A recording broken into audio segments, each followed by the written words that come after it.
Have you ever been playing a video game that just completely sucks you into its world? It's so expertly crafted that it feels like a living, breathing place, and for a moment, you forget that it's nothing but a cluster of polygons and ones and zeros. You think that there's an entirely new world just behind the glass of your TV, and you swear that if you broke the glass, you could jump through and be transported to an entirely new land. If you've experienced this, there's a good chance it's because the game you're playing is very atmospheric. A good atmosphere in a game is one of the biggest factors when it comes to a game's immersion factor. Immersion is one of the biggest reasons we play games, right? To escape the real world and get lost in entirely new worlds. The real world sucks, especially ever since say,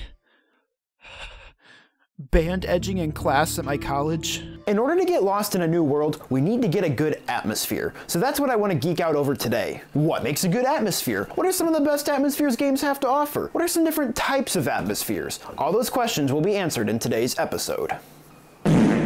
So what exactly is the atmosphere? Well, if we go to Google and do a quick search, we'll see that atmosphere can be defined as the hidden layer between the artwork, audio, narrative, and level design. And I think that makes sense. I always defined a game's atmosphere as a combination of numerous things all wrapped up in a neat little gift that is designed to make the player feel a certain type of way. The physical environment, the music, the art style, the ambient sounds, the story, the dialogue are all things that contribute to a game's atmosphere. The physical environment to me is one of the biggest ways to convey a certain feeling to the player, as it's one of the most tangible. For example, let's say you're chilling in Animal Crossing New Horizons and you see a villager just sitting on the ground sipping on what is likely a non-alcoholic beverage. You're gonna be like, wow, this is so cozy. On the flip side, if you're playing The Last of Us Part 2 and you see a guy getting eviscerated, you're gonna be like, oh man, his insides are out. This is pretty gloomy. The environment is the part I geek out over the most. I have certain archetypes in mind that always get me all hot and bothered. I love post-apocalyptic worlds like in The Last of Us, where nature is reclaiming the civilized world. You get to see Naughty Dog's interpretation of what the world would look like if people suddenly stopped building upon and maintaining what they had already built for 20 years. You get all sorts of vegetation growing on buildings, lack of maintenance causes pipes to burst and leads to cities with rivers running through them, and what were once bustling highways are now filled with deserted cars. It contributes so much to the game's gloomy atmosphere that the devs were going for. One of my favorite details in the entire game is when you're trekking through the college section and you can see trees just growing right in the middle of a football field. I love stuff like this. Under no other circumstance would you see a tree just growing in the middle of a football field.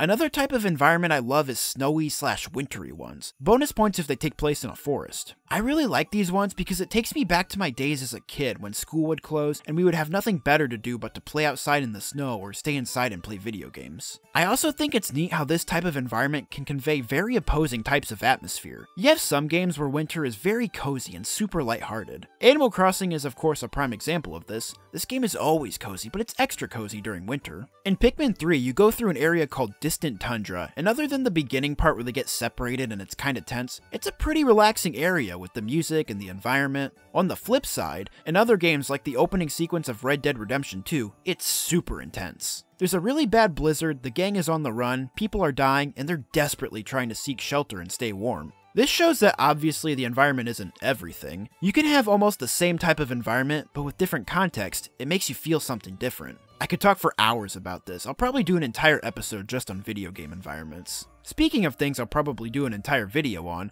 another big contributor to the atmosphere is the music. Depending on who you ask, this may be the biggest factor when it comes to a game's atmosphere. What better way to get the players to feel a certain type of way than to have music that tells them what to feel? When you set foot in the Temple of Time in Ocarina of Time and you hear the spiritual choir music kick in, you know you're in someplace sacred. When you first come here, you feel like you're a part of something much bigger than yourself. It feels important, and it feels like it needs to be preserved until the end of time. You probably shouldn't be eating Cheeto Puffs in here, you know what I'm saying? During the last mission of Red Dead Redemption 2, when you ride to camp for the last time and That's the Way It Is by Daniel Lanois comes on, it will make even the most stoic, stone-cold bastard shed a tear. Arthur has not been a good man most of his life, but as his recently diagnosed tuberculosis whittles down at his remaining life, he becomes very reflective and realizes all the people he hurt over the course of his life as an outlaw. He uses a lot of his remaining life trying to be a better person, but does it really matter? He knows he's gonna die. The player knows he isn't making it out of this last mission alive. It's a very somber atmosphere as Arthur reflects on all his life choices up until that point, and how he tried to be a good person at the very end,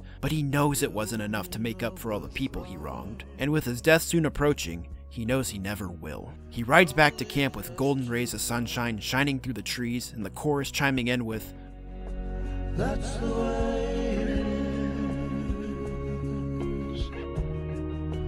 That's the way it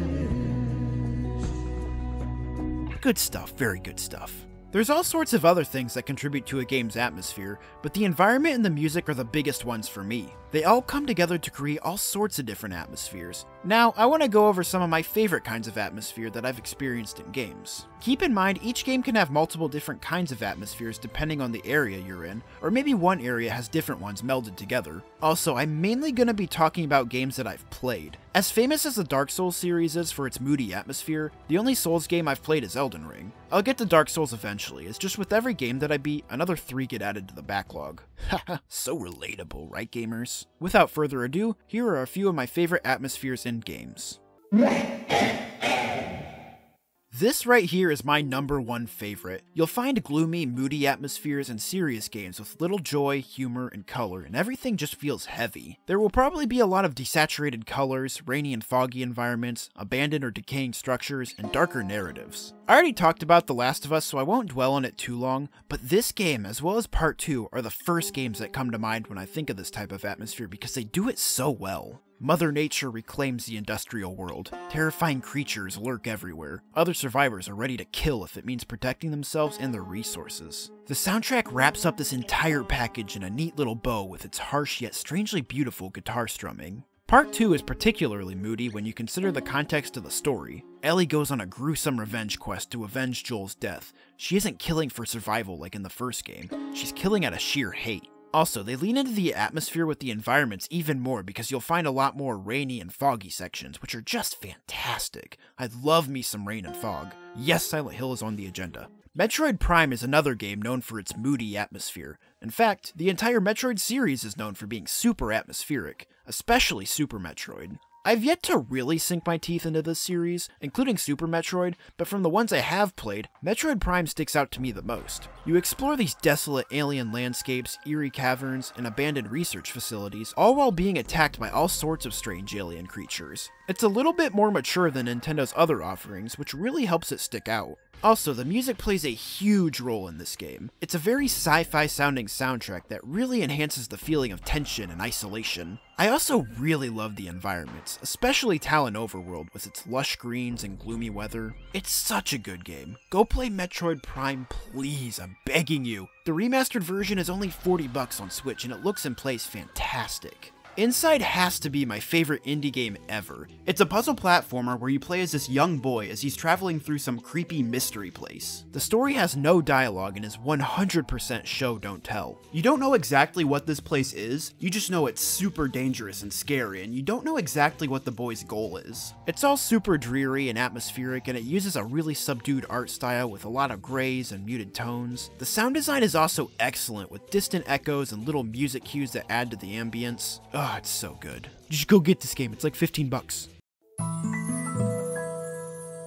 Cozy is a very popular atmosphere these days. With each passing direct, you can count on at least a dozen games marketed as cozy farming simulators. There are 4 things in life that are simply unavoidable: death, taxes, getting your penis stuck in a toaster after you got a little too curious one day, and cozy farming sims taking up space in a Nintendo Direct. Cozy games are the best types of games to unwind with after a long day of work or school. They're very relaxing and are probably the worlds you wish you could visit the most. Animal Crossing is by far the poster child when it comes to cozy games. There are almost zero stressors in any of the games. Even when it comes to paying off your home loan, there are zero deadlines and you can simply do peaceful things, like fishing and catching bugs to save up bells, and you can pay off your mortgage whenever you feel like it, buddy. The music is, of course, fantastic. All of the Animal Crossing games, except for New Horizons, have incredible soundtracks that are guaranteed to put you at ease. My favorite Animal Crossing track of all time is the 7 AM track from New Leaf. As a kid, I would usually be playing my 3DS on the bus on the way to school. School started at 8, so if I was playing Animal Crossing, that meant that the 7 AM track was the one playing. Now every time I hear it, it fills me with so much nostalgia. Stardew Valley is another game that will always come to mind when talking about cozy games. I haven't played much of it yet, but I definitely feel that coziness in the short time I've played. You leave the big city life behind to take care of the family farm, and the game showcases this gorgeous pixel art style. I don't have much to say on this one. It's just pleasant.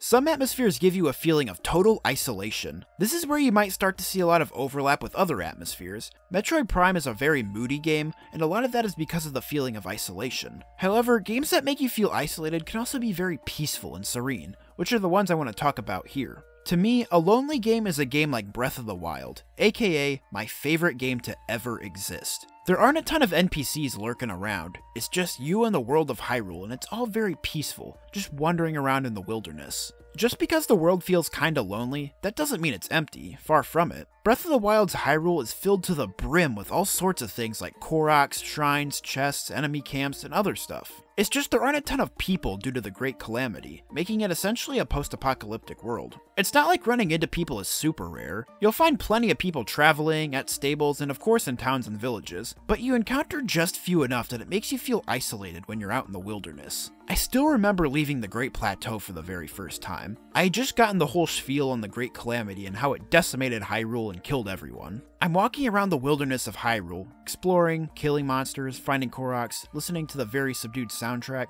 and it's all so peaceful and serene. But I also feel kind of alone. I just witnessed the sweet old man that guided me through the opening section of the game disappear after telling me that most people are dead, and now it feels like it's just me and Hyrule. I'm on my way to Kakariko Village, and I see a guy on a bridge, just walking around. It's a guy! What's another guy doing all the way out here? I sprint over to him and talk to him, and I'm filled with this warmth because I feel a little less alone. His name is Brigo, and he's awesome. He stops me from trying to off myself, which is something my therapist can't say for himself. I'm not gonna lie, dude. Suicide might be an option. I continue my journey to Kakariko Village and I find a stable and there's a bunch of people. They even have beds and dogs and campfires, and I feel that warm fuzzy feeling come back because I feel so connected to the other survivors. I keep pushing onward and eventually I find Kakariko Village, and you can probably imagine the feeling of arriving at my first town in Breath of the Wild. It's so cozy and it has such a strong feeling of community. There's even a shrine right here, so no matter how far away I go, I can always come back here. Another thing I like about the atmosphere is that the world gives off this sort of eeriness. Take visiting the ruins of Lon Lon Ranch for example. On one hand, it's a really peaceful area that's super cozy and fun to explore, but on the other hand, you remember when this place used to be full of life and you realize that you're basically walking on a graveyard. It's like walking into your parents' bedroom and you're like, wow, this place is great, but I was conceived in here. I want to keep talking about this game so badly, but I want to keep this episode short and I have to save my thoughts for a full Breath of the Wild episode. This game was my Ocarina of Time, man. When I first played it when I was 13, it blew my balls off. I didn't know video games could be like this. Another game that captures a very similar feeling is my second favorite game of all time, Red Dead Redemption 2. As you can probably tell, I really like my isolated in the wilderness games. This one's kind of a weird one because one of the best parts of Red Dead 2 is the sense of community back at camp. You really feel like you're a part of one giant family. When you leave the camp to explore the wilderness, however, that's when that sweet, sweet feeling of isolation comes in. You feel like a loner cowboy out riding around, hunting, fishing, occasionally encountering someone and helping/robbing them. You feel all alone in another one of Rockstar's expertly crafted open worlds. I especially love the atmosphere of riding my horse around at night with the gorgeous starry sky, and sometimes you get moonlight peering through the trees. It's sublime! I could go on and on about a bunch of other video game atmospheres. I ain't even mentioned spooky/horror ones, but I'm trying to keep this episode under 10 minutes long so it's not too much work for post-production, Aaron. Did I do alright, buddy? Eat shit! Atmosphere in video games is really important to me. One of the biggest reasons I love collecting games so much is because I like the idea of having bookshelves filled with a wide variety of different worlds to delve into. I view each cartridge or disc as a key that I can insert into my console and feel whatever I'm in the mood to feel. Let's say I want to be absolutely emotionally ravaged and be completely wrung dry of all emotion. I can pop in The Last of Us Part 2. Let's say the day absolutely kicked my ass and I need a cozy little world to relieve some stress. I can pop in any of the Animal Crossing games. Maybe I want to get the feeling of being completely lost and alone in the peaceful wilderness. I have Breath of the Wild to pop in. There's so much variety to the different types of feelings and experiences you can get from interacting with all these wildly different worlds, and I think that's what makes video games so fucking cool. I'm gonna cut this off before it gets too corny, but I hope you enjoyed my ramblings about atmospheres and whatnot. Come back next month where we will be talking about Until next time, farewell, my friends. And I think that's what makes video games so fucking cool. I burped right as I said fucking. Wow.